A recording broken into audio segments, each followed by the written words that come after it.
దేశవ్యాప్తంగా జూలై 1 నుంచి కొత్త చట్టాలు అమలులోకి రానున్నాయి. కేంద్రం రూపొందించిన ఇండియన్ పీనల్ కోడ్లలో కొన్నింటిని సవరించి కొత్త కోడ్లతో సరికొత్త నిబంధనలతో చట్టాలను రూపొందించారు.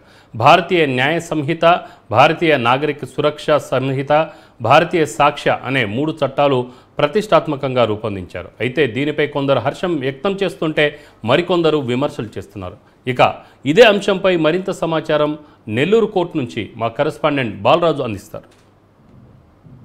బ్రిటిష్ కాలం నాటి నుండి నేటి వరకు ఉండినటువంటి ఐపీసీ, సిఆర్పిసి, ఎవిడెన్స్ యాక్ట్ చట్టాలన్నీ కూడా జూలై 1 నుండి కనుమరుగు కానున్నాయి. ఆ చట్టాలకు బదులుగా భారతీయ న్యాయ సంహిత, భారతీయ నాగరిక న్యాయ సంహిత, భారతీయ సాక్ష్య చట్టంలు అమల్లోకి రానున్నాయి. అయితే ఈ జూలై 1 నుంచి కూడా ఈ కొత్త చట్టాలన్నీ కూడా అమల్లోకి రానున్న నేపథ్యంలో ఈ కొత్త చట్టాలపై అనేక మంది ఓవైపు హర్షం వ్యక్తం చేస్తుంటే మరోవైపు కాంగ్రెస్ పార్టీ లాంటి ఇతర ప్రతిపక్ష పార్టీలన్నీ కూడా పలు విమర్శలు చేస్తున్న పరిస్థితులు కూడా నెలకొని ఉన్నాయి.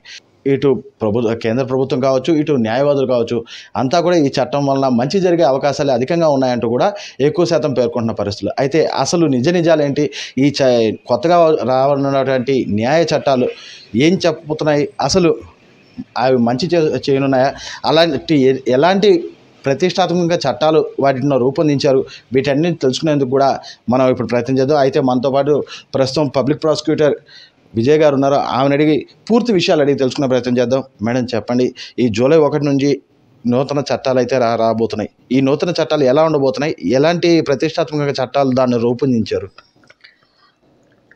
ముందుగా మీరు ఇలాంటి కార్యక్రమాలు నిర్వహిస్తున్నందుకు ధన్యవాదాలు తెలుపుతున్నాం. ఎందుకంటే ప్రజల్లో కొన్ని అపోహలు ఉంటాయి. కొత్త చట్టాలు వచ్చినప్పుడు కానీ, ఏదైనా కొత్త పరిస్థితులు స్థితిగతులు మారినప్పుడు కానీ, ఇవన్నీ జరిగినప్పుడు జనరల్గా ప్రజల్లో కొంచెం కన్ఫ్యూజింగ్ స్టేట్లో ఉంటారు.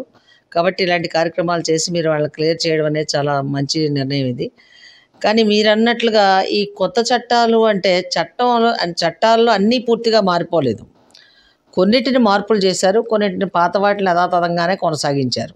ఈ చేసిన మార్పులు మాత్రం ఈ ప్రస్తుతం ఉన్న సమాజానికి, ప్రస్తుతం ఉన్న పరిస్థితులకి చాలా ఉపయుక్తంగా ఉంటాయని నేను చెప్పగలను పబ్లిక్ ప్రాసిక్యూటర్గా. ఎందుకంటే మనకి 1860 నాటికి ఉండే పరిస్థితులకి 2024లో ఉండే పరిస్థితులకి మీకు కూడా తెలుసు, అన్ని విధాలుగా చాలా మార్పులు జరిగినాయి. మనుషులు, మనస్తత్వాలు, ఆలోచన విధానం, అదేవిధంగా క్రైమ్ చేసేవాళ్ళు, నేరాలు చేసేవాళ్ళ యొక్క ప్రవృత్తి, ఇవన్నీ కూడా చాలా మారిపోయినాయి.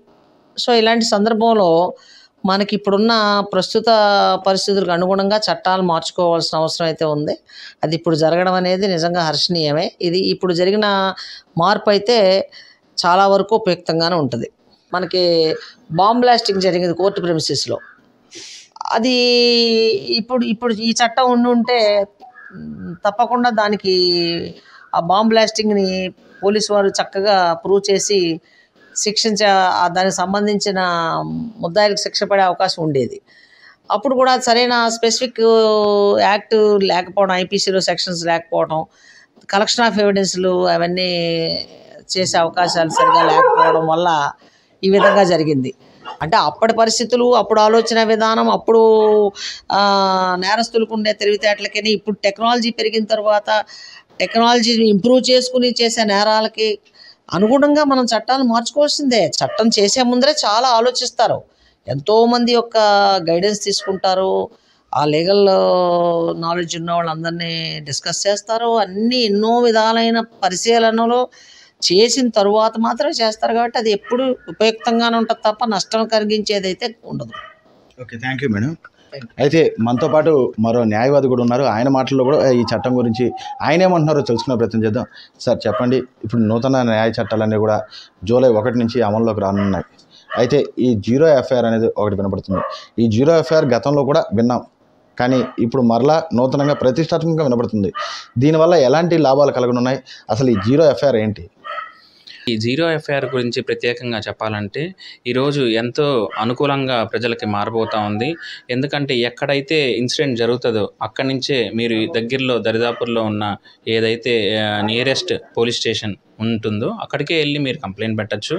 మీరు అదే కాకుండా ఎక్కడి నుంచి అయినా ఉన్నా కూడా ఆన్లైన్లో కూడా పెట్టవచ్చని కొత్తగా ఈ చట్టం చెప్తా ఉంది. అది ఇంకా ఎంతోమందికి మేలు చేకూరుస్తుంది. చెప్పండి, జూలై 1 నూతన చట్టాలకు రాకపోతున్నాయి. ఈ చట్టాల్లో మహిళలకు సంబంధించి ప్రత్యేక సంబంధించి ప్రత్యేకంగా అనేక చట్టాలు ఇంట్లో నిందితులు ఎక్కువ శాతం శిక్ష పడే అవకాశం ఉంది. దీనిపై మీ స్పందన ఏంటి? ఈ కొత్త చట్టాలు ఒక లా స్టూడెంట్గా చదివిన తర్వాత అయితే మహిళలకి ఇంకా చిన్నపిల్లలకి అండ్ అబౌవ్ ఏజ్ ఉన్న పర్సన్స్కి మంచి చట్టాలు అయితే కల్పించారు. ఇప్పుడు ఒక ఇన్సిడెంట్ జరిగిన వెంటనే ఖచ్చితంగా రిజిస్టర్ అయిపోతుంది అనమాట. అక్కడే పోలీసు వాళ్ళు వెళ్ళి అక్కడే రిజిస్టర్ చేసుకునే అవకాశం అయితే ఉంది. ఒక మహిళ కానీ ఎవరైనా సరే పోలీస్ స్టేషన్కి వెళ్ళని అవసరం లేదు. అదైతే మంచి చట్టం ఈసారి కొత్త చట్టాలు కల్పించారు. అండ్ ఇప్పుడు ఎవరైతే పెళ్లి చేసుకోవాలని హరాస్మెంట్ చేస్తున్నా కానీ, చీటింగ్ కేసులో కానీ, ఉమెన్ పైన జరిగే అఘాయిత్యాలు కానీ మంచి చట్టాలు అయితే ఏర్పాటు చేశారు. ఈ మంచి చట్టాలు ఉమెన్కి చాలా చాలా విధంగా బెనిఫిషియల్గా అయితే ఉన్నాయి. అందువలన మేము దీనిపైన హర్షం వ్యక్తం చేస్తున్నాం. ఏంటి హర్షం? ఓకే, అట్లానే మరో విద్యార్థి కూడా ఉన్నారు, ఆయన అడిగి తెలుసుకునే ప్రయత్నం చేద్దాం. అలా చెప్పండి, ఇప్పుడు నూతన చట్టాలు రాబోతున్నాయి జూలై 1వ తేదీ నుంచి. ఈ నూతన చట్టాల్లో అనేక ప్రతిష్టాత్మక చట్టాలను రూపొందించారు. దీనిపై మీ స్పందన ఏంటి? ఈ నూతన చట్టాలు ప్రవేశపెట్టిన తర్వాత చాలామంది ఆనందదాయకంగా ఉంది. ఎందుకంటే మన స్వతంత్రం వచ్చిన ఈ 70 సంవత్సరాలుగా మన పాత చట్టాలనే ఫాలో అవుతున్నాము. సో దాన్నే రిపీట్ చేయడం వల్ల ముద్దాయిలు తప్పించుకోవడం ఇటువంటి చాలా జరుగుతున్నాయి.